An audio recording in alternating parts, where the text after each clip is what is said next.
And இப்போ நம்ம எப்படி ஒரு டேட்டாவை இன்சர்ட் பண்ணலாம் அப்படின்றத பார்க்கலாம் நம்ம டேபிளில்.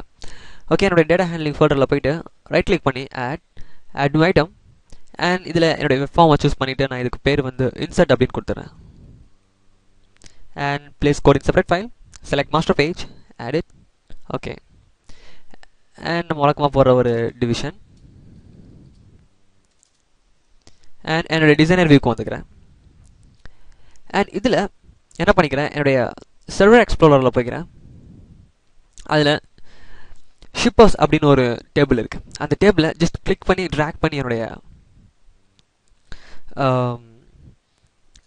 பேஜில் போடுறேன்.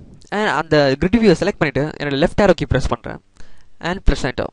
ஸோ எனக்கு மேலே கொஞ்சம் ஏரியா வந்துருச்சு. அண்ட் இந்த இடத்துல இன்சர்ட் எக்ஸாம்பிள் அப்படின்னு எழுதிக்கிறேன். அண்ட் இப்போ என்னோட கோட் வியூவில் போயிட்டு என்னோட இன்சர்ட் எக்ஸாம்பிளில் நான் வந்து h1 டேக் ஆட் பண்ணுறேன்.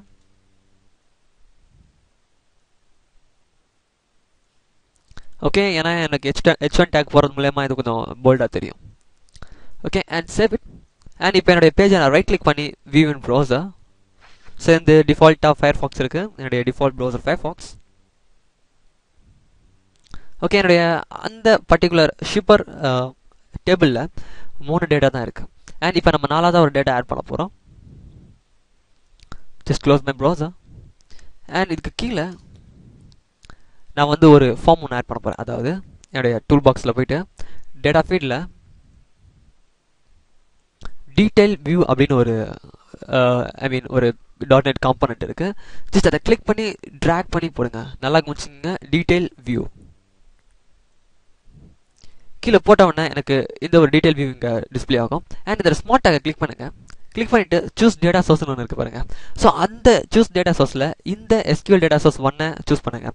ஏன்னா இது நான் என்னுடைய சர்வர் எக்ஸ்ப்ளோர்லேருந்து ஒரு டேபிளை கிளிக் பண்ணி ட்ராக் பண்ணி போட்டோன்னே எனக்கு இந்த கிரிட் வியூவையும் இந்த SQL டேட்டா சோர்ஸையும் ஆட்டோமேட்டிக்காக என்னுடைய .NET கிரியேட் பண்ணிச்சு.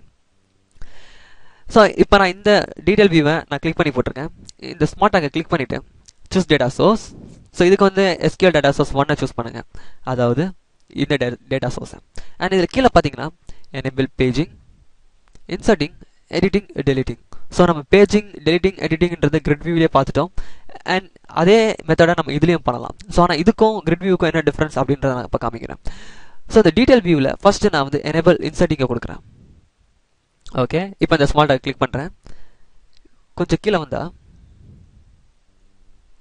ஸோ இங்கே பார்த்தாலே உங்களுக்கு தெரியும் நியூன்னு ஒரு ஏரியா இப்போ கிரியேட் ஆகிருக்கும். நீங்கள் வந்து இதில் எனேபிள் இன்சர்ட்டிங் கொடுத்தீங்கன்னா save it, right click on browser, view in browser. And இதில் பார்த்தீங்கன்னா உங்களுக்கு டிஃபால்ட்டாக ஃபஸ்ட்டு டேட்டாவை டிஸ்பிளே பண்ணும். ஸோ கிரிட் வியூக்கும் டீடைல் வியூக்கும் உள்ள டிஃப்ரென்ஸ் இது தான்.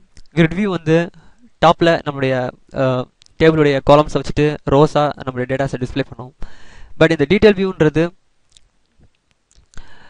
லெஃப்ட் ஹேண்ட் சைடில் அதோடைய காலத்தை வச்சுட்டு ரைட் ஹேண்ட் சைடில் நம்மளுக்கு நம்ம டேட்டாஸை டிஸ்பிளே பண்ணும். ஆனால் இதால் வந்து அட் டைமில் ஒரே ஒரு டேட்டா தான் டிஸ்பிளே பண்ண முடியும். இது டிஃபால்ட்டாக அதோடைய ஃபஸ்ட்டு டேட்டாவை நம்மளுக்கு டிஸ்பிளே பண்ணிட்டு இருக்கு. ஸோ எனக்கு வந்து இதில் என்ன ஒரு டேட்டா ஒன்று ஆட் பண்ணணும். ஸோ அதுக்கு நான் என்ன பண்ண போகிறேன் அப்படின்னா, இங்கே நியூ இருக்கு இல்லையா, அதை கிளிக் பண்ணுறேன். கிளிக் பண்ணோன்னே எனக்கு ஆட்டோமேட்டிக்காக இந்த ஃபீல்டு கிரியேட் ஆகும். ஸோ இந்த ஃபீல்டில் பார்த்தீங்கன்னா 3 காலம் இருக்குது. ஸோ இந்த 3த்துல நம்ம டேட்டா ஃபில்அப் பண்ணலாம். ஸோ இது ஆட்டோமேட்டிக்காக டெக்ஸ்ட் பாக்ஸாக மாறி இருக்கும். அண்ட் இதில் வந்து நான் 4ன்னு கொடுக்குறேன். கம்பெனி நேம்,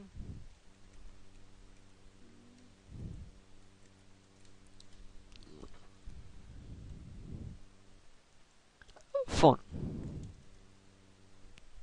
அண்ட் இது ரேண்டம் நம்பர். அண்ட் அப்போ இன்சர்ட் பண்ணுறேன். ஸோ ஆட்டோமேட்டிக்காக பார்த்தீங்கன்னா என்னுடைய டேபிளில் மேலே 4th ஐட்டம் டிஸ்பிளே ஆகிடுச்சு. ஸோ இந்த மாதிரி ஈஸியாக நம்மளால் வந்து டேட்டாஸை இன்சர்ட் பண்ண முடியும். பட் எனக்கு என்ன ஒரு விஷயம் தோணுது, இந்த இடத்துல ஒரு வாட்டியும் நான் நியூன்னு கிளிக் பண்ணிவிட்டு இந்த ஃபீல்டுக்கு போயிட்டு இருக்க முடியாது. ஸோ நான் என்ன பண்ண போகிறேன், இந்த ஃபீல்டையே ஒரு இன்சர்ட் ஃபீல்டாக மாற்ற போகிறேன். ஸோ அது எப்படின்றது பார்க்கலாம். என்னோட விஷுவல் ஸ்டுடியோக்கு போய்க்கிறேன். என்னுடைய அந்த டீடைல் வியூவை கிளிக் பண்ணிவிட்டு ஜஸ்ட் அதோடைய ப்ராப்பர்ட்டிஸில் ரைட் ஹேண்ட் சைடில் ப்ராப்பர்ட்டிக்கு வாங்க.